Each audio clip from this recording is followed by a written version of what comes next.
सुनिए, पुत्र के प्राप्ति भइल बा, तो हम सोचत है हमारे बिरहो में एक लड़का पैदा हो जाए, कौनो बहादुर लड़का, कायर नाई, मैदान छोड़ के भागे वाला, कौनो बहादुर लड़का पैदा करा, जौने से कि ओकर असर ही लड़का पे पड़े, ई सोहरा हो जाई, एक एक करबा तब लेट हो जाई। एक लड़का ना प्रधान, तीन तीन लड़का, तीन लड़का पैदा करे चल सही, मतलब ऐसे होई? तीन लड़के कैसे हुई? ए राव तीन लड़का कैसे होते का एक ही साथ है?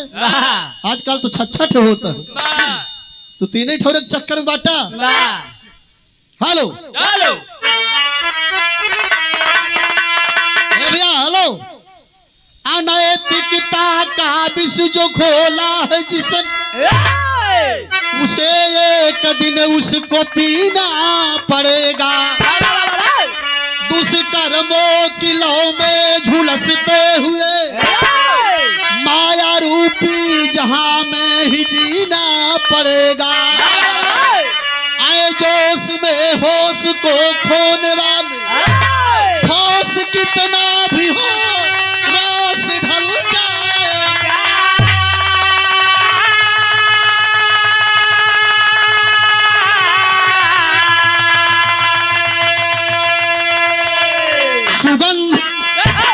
सुगंध संस्कारों की मिल ना सकेगी, अनादर के सिवाय आदर नहीं पाएगा।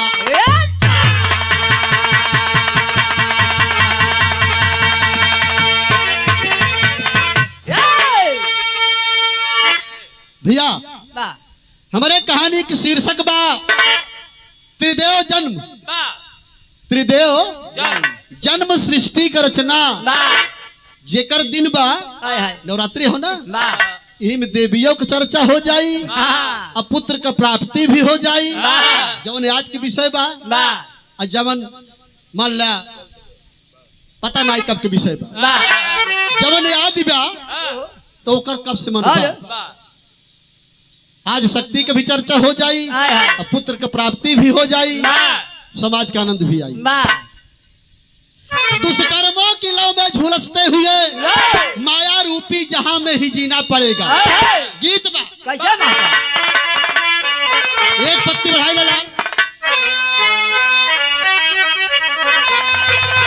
बड़ी पुरान गीत हो, हमारे स्वर्गीय गुरु रामदेव गवने जवानी के आलम कि आए मुसाफिर भटकता है क्यों दर।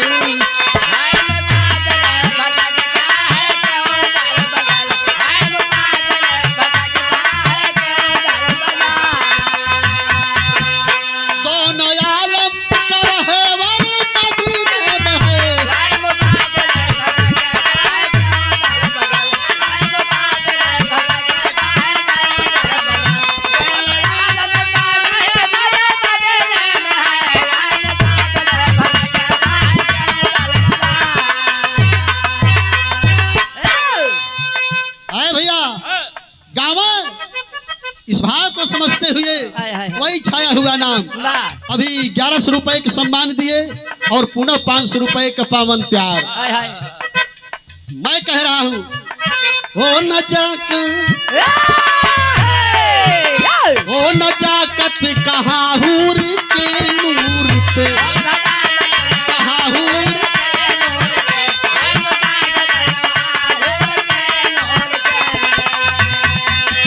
जो नजर में नजारा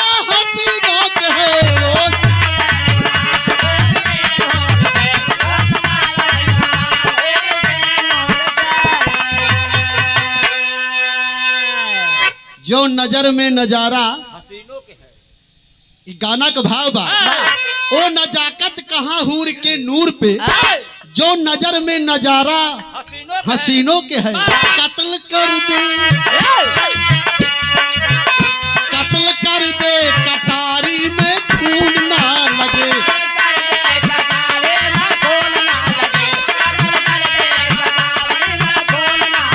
गौर करना, कत्ल कर दे कटारी में खून ना लगे। ये कला तो महज कम हसीनों में है, कटारी में खून ना लगे।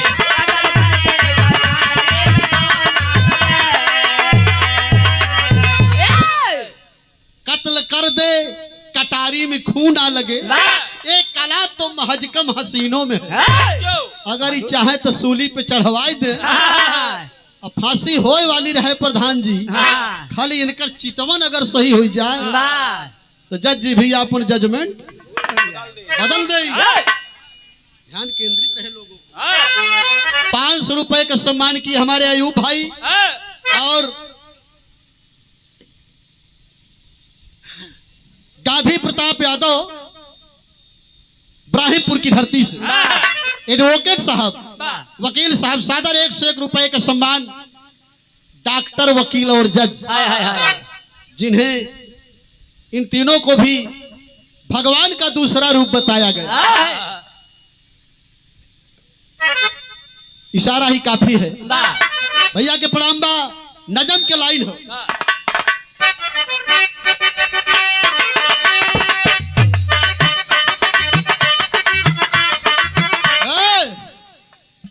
ग्राम प्रकाशपुर, हमारे अशोक भैया, गुड्डू भैया के समधी के नातिन लक्ष्मी यादव, वह दुआरी पे बिरहा भइल रहे प्रकाशपुर में, गुड्डू भैया के देन रहे। 100 रुपया के प्यार बा, लक्ष्मी बिटिया की तरफ से प्यार मिलल बा। लक्ष्मी के दिन बा, तू जितना ही पैसा देबू उतना ही लक्ष्मी तोहका लक्ष्मी दही। एक पक्का जान ला, लक्ष्मी के दिन बा। नजम का लाइन हो।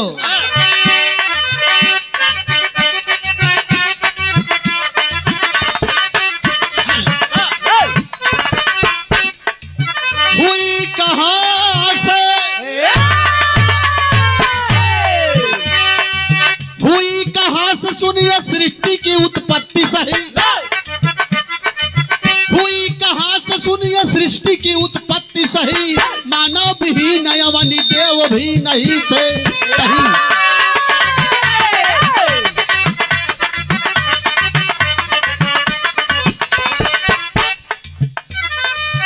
आदि शक्ति मां,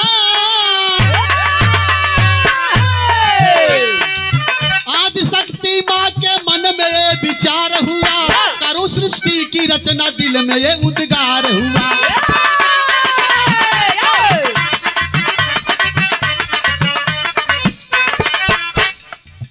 गौर करना, मैंने कहा हुई कहां से सुनिए सृष्टि की उत्पत्ति सही। मानव विहीन यमनी देव भी नहीं थे कहीं, तब आदि शक्ति थी। पता ही नहीं कब से है। आदि जब कह दिया गया, जिनका कुछ अता पता नहीं है कब से है। आदि शक्ति मां के मन में विचार हुआ कि मैं अकेले इस दुनिया में क्या करूंगी। इस दुनिया में अगर मैं आई हूं तो हमें कुछ करना चाहिए।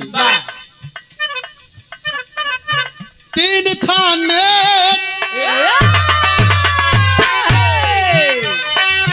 3 था नेत्र जिसमें तेज अति अपार रहा।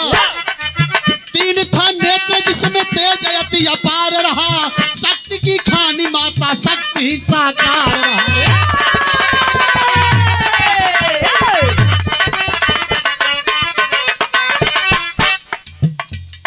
आए भैया, तरी बात के समझला। आज शक्ति सोचे लगली कि दुनिया में हम आइल बाटी तो हमके कुछ करे के चाहिए। जिनको 3 नेत्र प्राप्त था, आज शक्ति के 3 नेत्र, 3 नेत्र में उन्होंने एक काम किया। जो त्रिनेत्र था, जो मस्तक पर विद्यमान था, आज शक्ति ने सोचा, क्या सोचा? तर्ज बदल गई। एक पत्ती बढ़ाई लाल। हाय हाय, देखा बड़ी जुलुम गीत बा। कहाँ या बही उमर मोरी,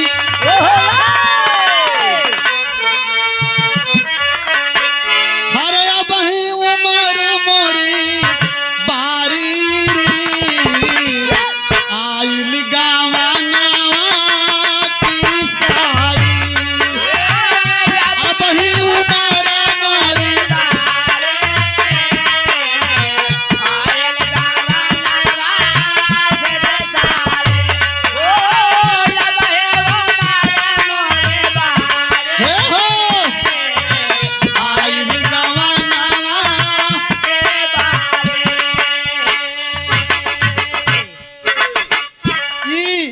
मुखी गीत बा। जैसे कोनो कच्ची कली में, कच्ची उम्र में बिया होगा मन हो खजल तऊ लड़की कह सकेला आत्मा रूपी दुल्हन परमात्मा रूपी दूल्हा। आप ही उमर है, आप ही उमर मोरी बारी, आइल गाना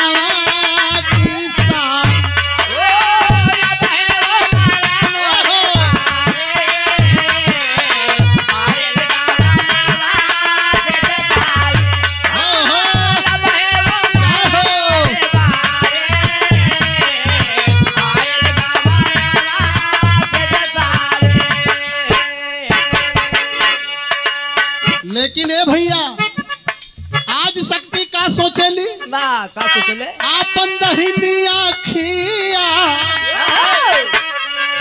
हरे आपन दहिनी आखिया पसारी, आदि सकती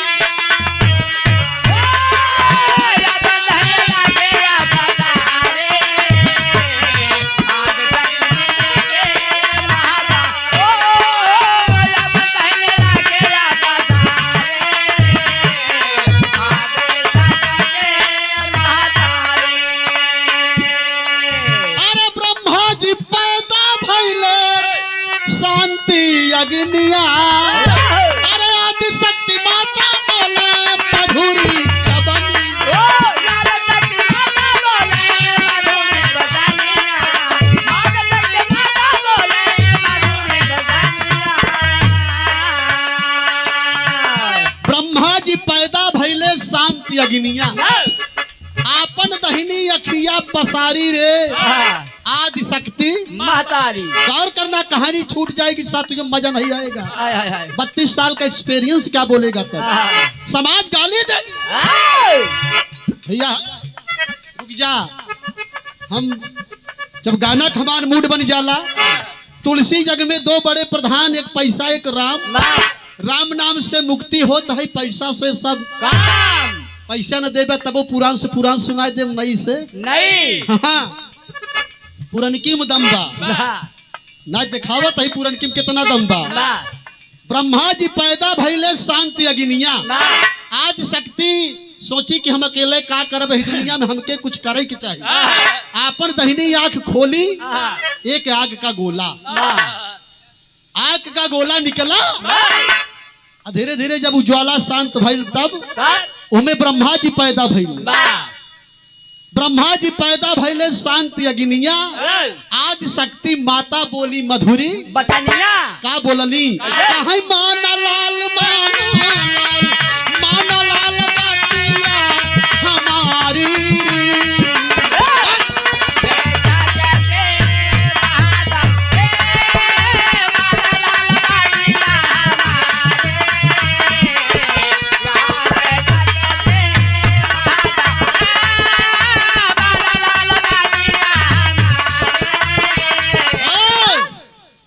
पावर ब्रेक हो, मार दे हाथ से चाहे दो एक दांत टूट जाए।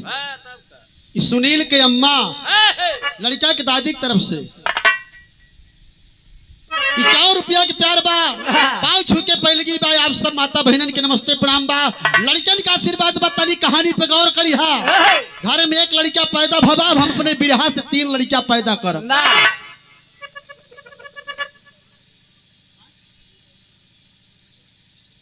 पंडित वर्मा आनापुर, 1 रुपया के प्यार बा, ही नाम में बड़ा रहस्य बा। पंडित वर्मा बार भैया, चला ठीक बा, दोनों विद्वान बा।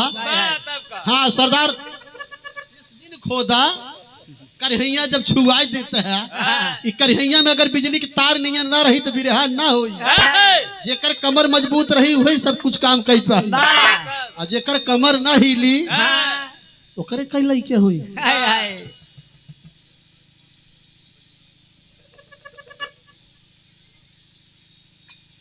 आप देखें कृष्णलाल यादव समाज सेवी, प्रधान पद के प्रत्याशी। आप हैं उनके बड़े भाई शंकर लाल यादव। ये पुनः 501 रुपए का सम्मान भैया के नमस्ते प्रणाम बा। 100 पूरी समाज के नमन बा लेके तैयारी बनाए रहा। 101 रुपया प्यार कान के दे रहा भुलाई। पंडित वर्मा खंडित दिन समझा भैया, क्षमा चाहता ही। हमार बिरहा सुन लिया, हम कहीं में आनंद बांटे, रुपया पैसा हाथ एक मैं लिया देवक सम्मान हो ना तो बड़ा अपमान करा थे उसे। पैसा वाली बात पर मत जाया, सबके प्यार दुलार बा, सम्मान बा। आज शक्ति ने अपनी दाहिनी आंख खोला तो ब्रह्मा को पैदा किया। कहाँ है ब्रह्मा? जब धीरे धीरे ज्वाला शांत भइल तब आज शक्ति अपने ही लड़का से कहें का कहें, अरे करा सहवास माना बतिया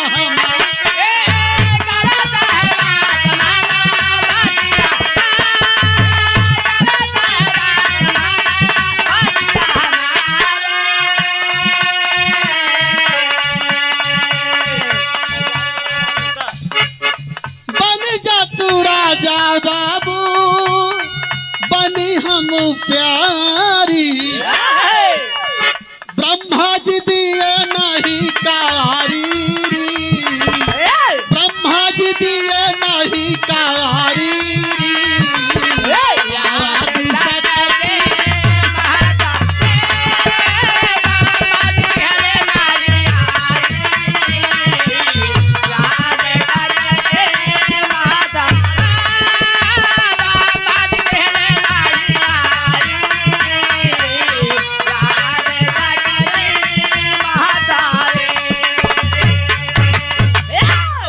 भैया हरि राम यादव बोला मधुरी बचनिया। 101 रुपया के प्यार भैया के 5 छू के पैलगी बा। इस कार्यक्रम में बड़ा सहयोग बा। तो बगलिए हैदर चाचा के बगलिए रामो कैलाश रहे, उन्हों के नंबर आवे वाला बा। 5 छू के पैलगी बा। लेकिन जब ब्रह्मा जी पैदा हुए, आज शक्ति ने कहा कि बेटा तुम मेरे साथ कर्म करो, मेरे साथ कर्म करो, मैं तुम्हारी माँ हूँ। ब्रह्मा जी हाथ जोड़ के खड़ा हो गए, का कहत यहाँ आज शक्ति, यहाँ तर्ज बदल गई। तर्ज लग गई फागुन महीना के। तर्ज कौन बा मास्टर? अरे देवर के दूर दूर ना, कहाँ देवर के दूर दूर ना,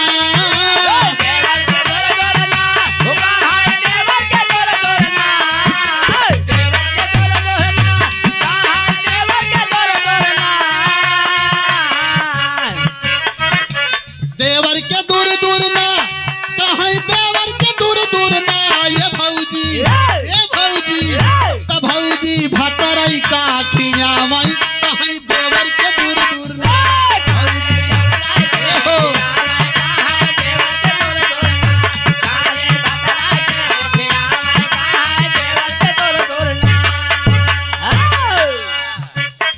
भैया लेकिन बारे आज शक्ति माना लला नवाना, बतिया माना लला नवाना,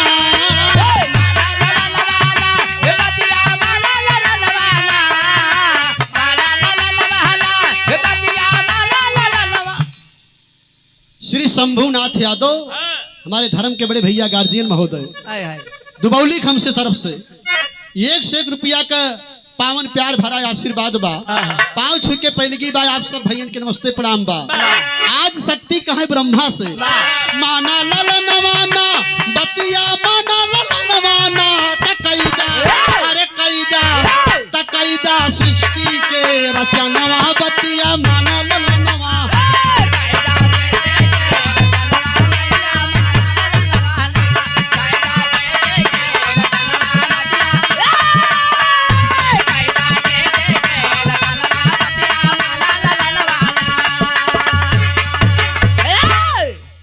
आज शक्ति कहे बेटा अरे करो सहवास मानो बतिया हमारी अरे हाथवा के जोड़ ब्रह्मा जिहल नहीं का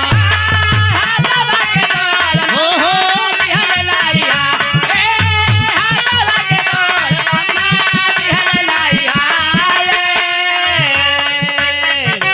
जले नया नवाना ज्योतिया जले नया नवाना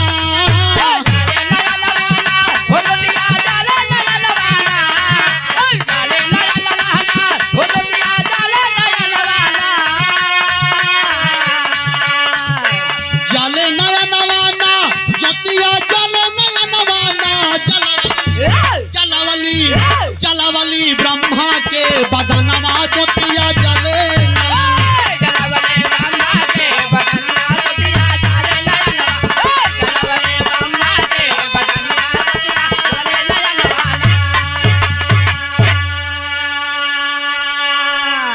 सुने वाले भैया बाबू बिरहा केहू भी गावे कुल गवैयन से हमार निवेदन रहला धुन तारा छूट जाए चली लेकिन अगर कहानी छूट जाए शीशा की नैया न झलक जाए तो कहे बदे गवैया कहावे। आज शक्ति तहनी आँख खोल के ब्रह्मा के पैदा की कहीं बेटा तुम मेरे साथ कर्म करो। इशारों को अगर समझो राज को राज रहने दो बात पर्दा में प्रधान जी तुम मेरे साथ सहवास करो। ब्रह्मा जी हाथ जोड़कर खड़े हो गए कहे माँ तुम मेरी माँ हो तुमने मुझे पैदा किया है और मैं तेरे साथ कर्म करूं नहीं। आज शक्ति कहली सुना अगर हम पैदा कैले बाटी तो मुआवे भी जानी कहे मतलब कहे छोड़ब ना अगर हमार बात ना मनबा तो सुना तीसरे नेत्र की ज्वाला जल पड़ी तीसरे नेत्र की ज्वाला तीसरे नेत्र की ज्वाला जल पड़ी ब्रह्मा भस्म हुए ना कोई रोकने वाला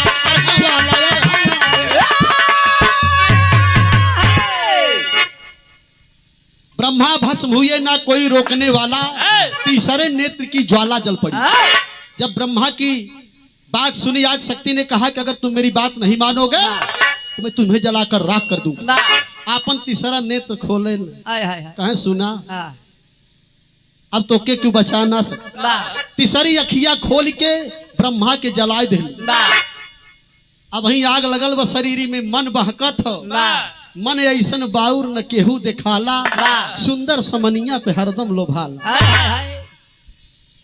भैया मन सरवा बड़ा बाउर हो पल भर में बंबई पहुंच जाता सूरत गुजरात जयपुर पता नहीं कौन कौन चीज के दर्शन कराता राती की 8 बजे 9 बजे मनगढ़ पहुंच जाता। हाँ ए भैया जिके जिके याद रहा बात नहीं बनी यहाँ तर्ज बदली चलाना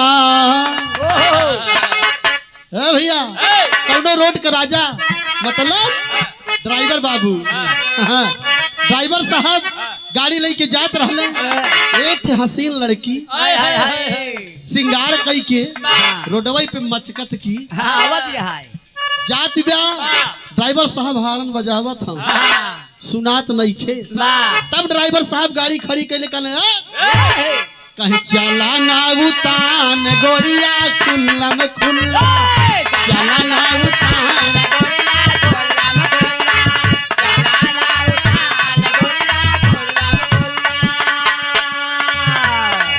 हलवैया परेशान करावे लात होके जलपान खियावे ला रसगुल्ला जला ना उतान गोरिया खुल्लम खुल्ला। यह गीत बा, लेकिन गाना के अंदर भाव बा। आज शक्ति ब्रह्मा के जब जलाई दी तब अरे बानी नाही बात सोचई अपने मन, बानी नाही बात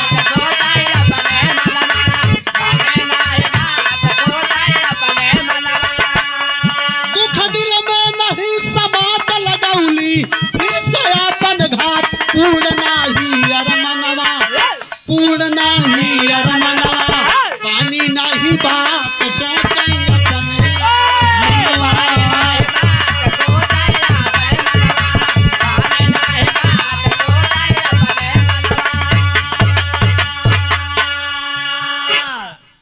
दुख दिल में नहीं समात लगौली फिर से अपन घाट पूर्ण नाही अरमनवा।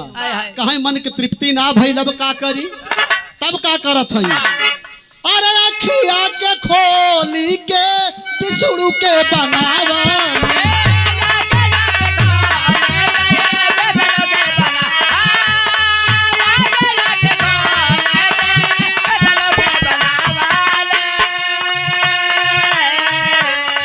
साहेवा सवाली बात फिर से दोहरावा।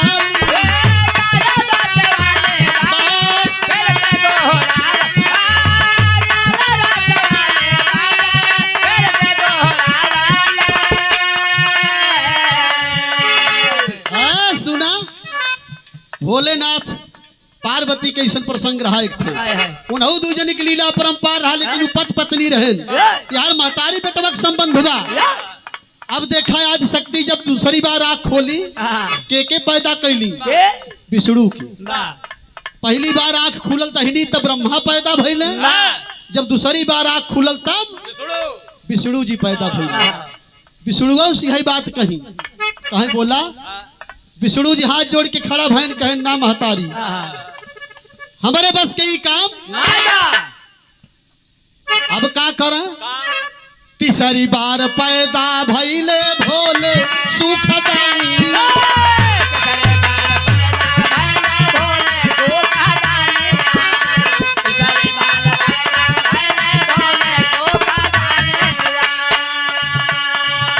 वही बात फिर से दोहरावेली जवानिया, वही बात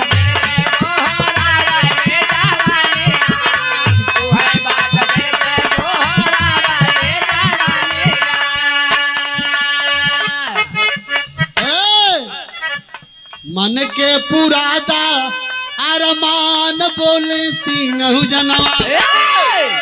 बात के समझला, विष्णु जी पैदा भइले तब आज शक्ति कहली कि हमारे साथे सहवास करा, विष्णु इनकार कर दिले। अब कहे का करी, तो तीसरी बार जब आंख खोली तब शंकर जी के पैदा कैली, शंकर जी के पैदा कैली तब कहीं बोला हाथ जोड़त है महतारी होई के बेटवा कर्म करे बारे दुनिया बारे पुराण। देखा पुराणन कहा लहो, हम नाई कहा तही कही तो माई मारी जाए ना तो बाप कुत्ता खाए। शंकर जी जब इनकार कही दिले विचार कैले नहीं नहीं बोला माई का चाहिए, कहे बेटा हमारे साथे कर्म करा। का कहा थे तर्ज बदल गई,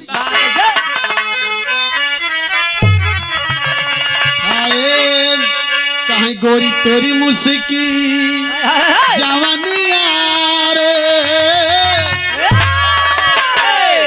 अरे गोरी तोरी मुस्की जवानिया रे यार बलिया भिगावे।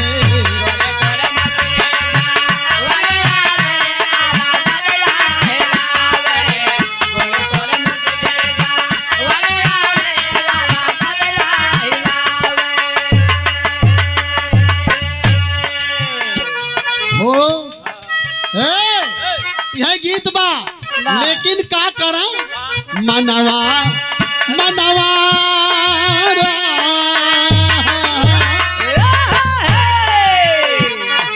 तनवा में लगली आगिनिया हो, तनवा में लगली आगिनिया हो, सुन के शुरू कई बतिया।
एकदम 5 से 7 मिनट के अंदर गीत समाप्त हो जाई। ब्रह्मा जी पैदा भइले, इनकार कर दिले। विष्णु जी पैदा भइले, इनकार कर दिले। जब तीसरी बार देखा विचार किया, अब अभी तक जितना लड़का पैदा होता सब दहिनी आंख से। शंकर जी कहले स्वीकार बा, लेकिन एक शर्त बा। आज शक्ति सोची चला कम से कम के इतना तो तैयार भा। शंकर जी कहें कि तोहार मनसा पूर्ण करब महतारी, लेकिन हमार शर्त बा। बोले कैसन? अरे बोले शिव जी माता के समनवा बतिया माना हो। अरे बोले शिव जी माता के समनवा बतिया माना हो। हमके दई दती सारा नयनवा बतिया माना।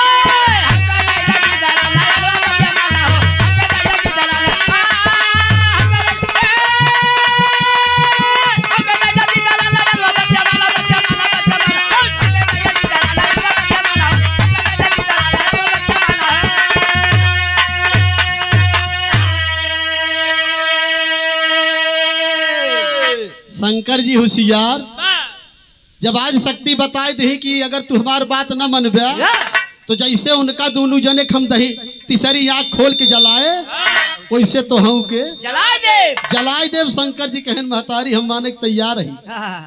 कहें कैसे? कहें शिव शंकर के चाल आदि शक्ति समझ न पावे हो। पा गईले जब नेत्र तब भोले माता का धमकावा। कहीं फिर से जल्द बनावा एक करीनवा बतिया माना हो। नाही जलाई दे भाई तोहरा तक।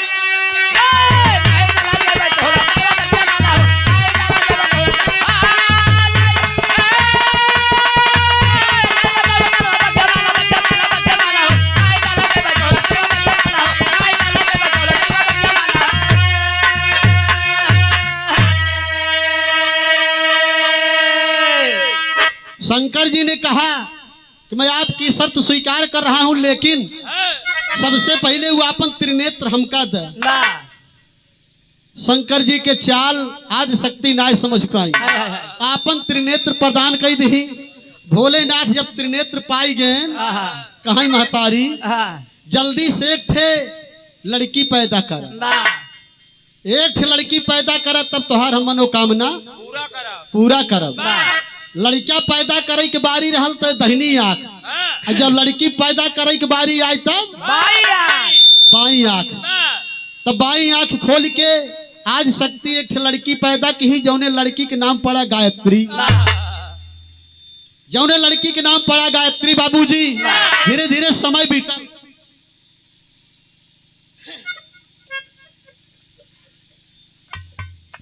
हमारे बड़े भैया श्री पवन कुमार यादव इब्राहिमपुर की धरती से सादर 101 रुपए का पावन प्यार। बड़े भैया के श्री चरणों में कोट कोट बंदन है, अभिनंदन है। घर परिवार में खुशहाली हो, माता रानी की कृपा बनी रहे। सकल समाज के नमस्ते प्रणाम बा। गायत्री के पैदा कैली। अब देखा शंकर जी की होशियारी, जब एक लड़की पैदा भई तो शंकर जी कहन कि जवन हमार दोनों भयवन खत्म भा, ब्रह्मा और विष्णु, इन्हू दोनों जने की जियावा, तब तुम्हारी इच्छा पूर्ण करब। मरता क्या न करता है, अपन काम बनई बदे। ब्रह्मा विष्णु के फिर से जियाई दी। जब फिर से जियाई दी, आज शक्ति सोची कि अपन बात रखी, तब तक ब्रह्मा बोल पड़े। बोले का? अरे बोले हैं ब्रह्मा कि बोले हैं ब्रह्मा आदि शक्ति के समनवा भैया। हमारे पिता के देबू हमके नाते।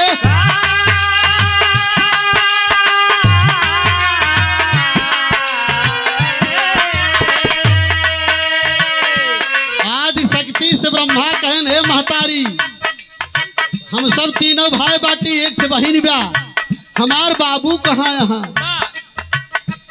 बात फसत बा प्रधान। ब्रह्मा कहन बतावा हमारे पिताजी कहाँ बाटे? तब आज शक्ति कहाँ? सदपुरुष निरंजन नीरा कार हम नमवा।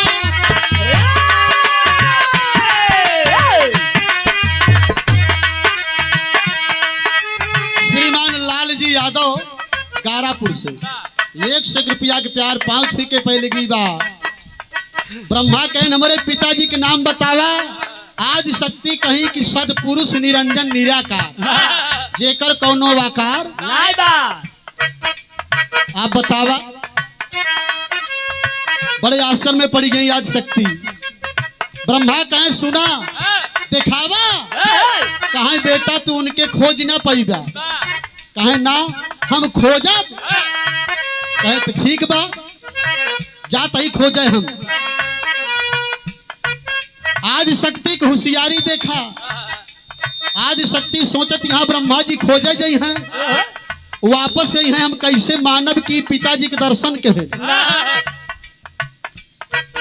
सबूत बदे आज शक्ति जवन लड़की पैदा कह रही गायत्री कहाँ जा बिटिया तू इनके साथे ऐसा न हो कि वापस आई के झूठ बोल दे।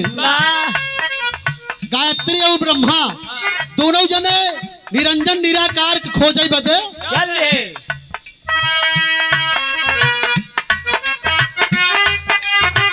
कई वर्ष बीत गईले खोजत बिया बनवा बाबू। अरे कतहु निरंजन महाराज ना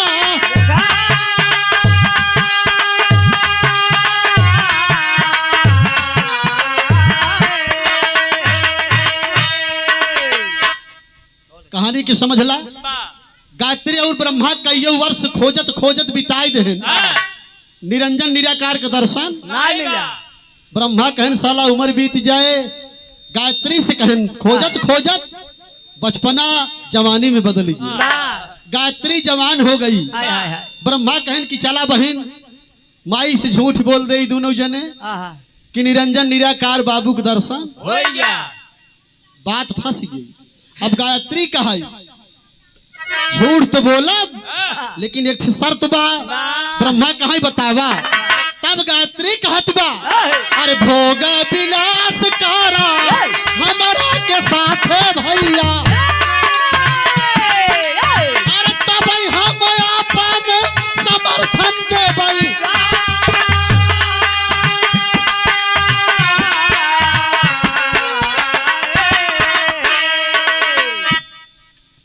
गायत्री कहा कि हम अपन समर्थन तब देव जब तू हमारे साथे कर्म कहा जवन छोड़े गौरा घाट तवन लाग मोरे साथ।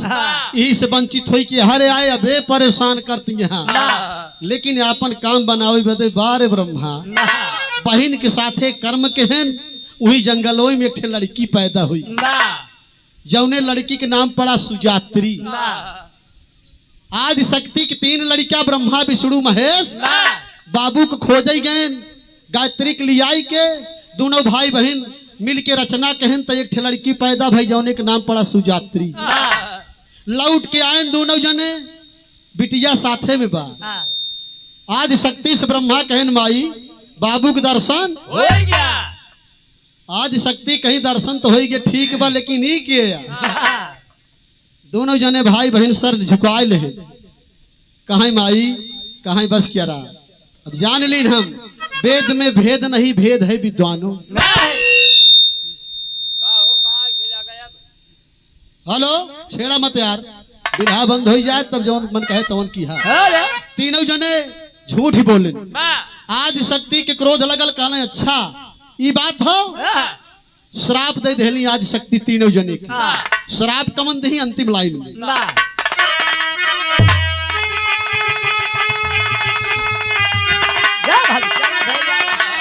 हरे गायत्री से कहां की होवई बू बेटवा। हे गायत्री भाई बहन और एक लड़की तीनों को श्राप देती यहाँ आज शक्ति। तीनों जने झूठ बोलत है एकर फल मिली का कहती यहाँ। हरे गायत्री से कहां की होवई बू बेटवा बिना मरदई का फूली है तोहार बेटवा।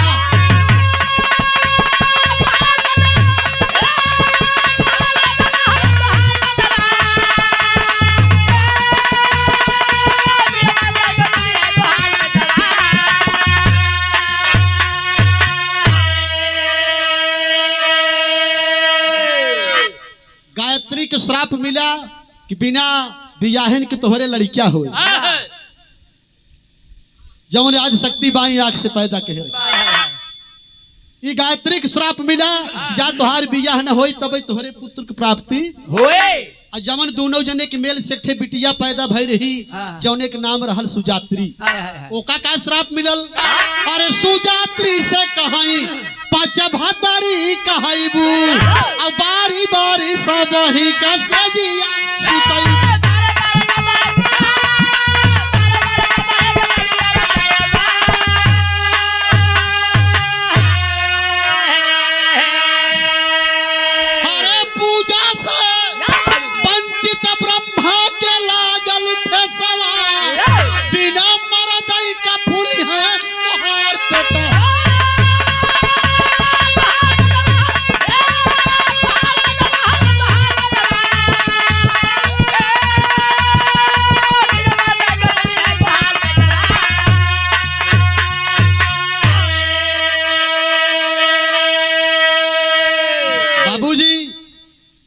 गायत्री के श्राप मिला कि बिना बियाहन के बेटवा पैदा होए सुजात्री के श्राप मिला कि तू 5 पतियों की नारी कहलाओ 5 पति के मेहरारू कहबू अब ब्रह्मा के श्राप मिला कि पूरी दुनिया में तोहार के पूजा पाठ ना करे अब बतावा तीनों जने के श्राप कब लागल कब गायत्री कुंती बन के कर्ण को बहाई गायत्री के श्राप लगल वह कुंती बनली जवन सूर्य समागम से जे करे कर्ण पैदा भ बिना बियाहे के श्राप जाय के तब लागू वही गायत्री बाबूजी कुंती बनी जवन कर्ण के पैदा कहे गायत्री कुंती बन के कर्ण को बहाई सुजात्री द्रौपदी बन पति 5 पाई